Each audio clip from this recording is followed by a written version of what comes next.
نماز والدین کی جس کی جانب ہمیشہ توجہ رہنی چاہیے اور لوگ عام طور پہ توجہ نہیں دیتے، اس کے دو طریقے ہیں۔ ایک طریقہ یہ کہ 2 رکعت نماز ہے، دونوں نمازیں 2 رکعت ہیں، اور دونوں نمازوں میں کا طریقہ کیا ہے کہ پہلی رکعت میں سورہ حمد، اور جو مشکل طریقہ ہے وہ پہلے بیان کر دیتے ہیں، اور ہمیشہ یہ ذہن میں رکھیں something is better than nothing کے قانون کو ذہن میں رکھتے ہوئے جو آسانی سے جلدی ہو سکے اس کو پہلے کر لیا جائے۔ پہلا طریقہ یہ ہے کہ پہلی رکعت میں سورہ حمد، نیت کیا کرنی ہے؟ نیت کو بھی اتنا مشکل نہ بنائیں، آپ نے ذہن میں رکھا ہوا ہے کہ میں اس وقت نماز پڑھ رہا ہوں والد کے یا والدہ کے ثواب کے لیے، ان کی مغفرت کے لیے، یہی نیت ہے۔ اللہ اکبر۔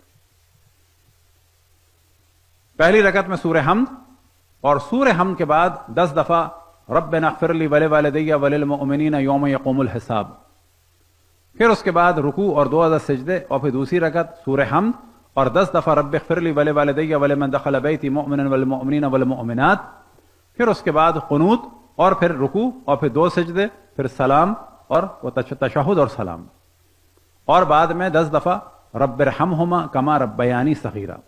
اس کو یاد کرنے میں تھوڑا سا ٹائم لگے گا، لیکن اگر اس کو آپ سرچ کر لیں آئی پیڈ پر، کسی بھی اپنا ٹیبلٹ پر یا فون پر، تو دیکھ کے بھی پڑھ سکتے ہیں، 2-3 دن میں یاد ہو جائے گی۔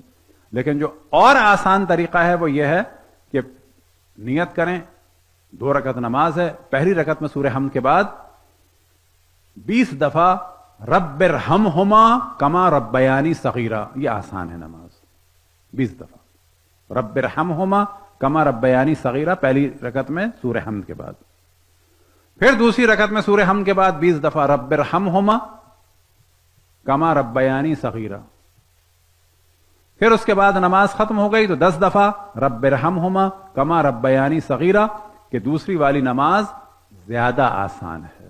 آیا یہ صرف جمعرات کو پڑھی جائے؟ جمعرات کے دن تو بہت تاکید ہے، کیا روز پڑھ سکتے ہیں؟ بلا شک روز پڑھنا چاہیے۔ دن میں 4 دفعہ پڑھ سکتے ہیں؟ ہاں بہت اچھا ہے، لیکن یہ بھی کب؟ یہ بھی پڑھی جائے، اور جو قضا نمازیں ان کو زیادہ فوکس کیا جائے۔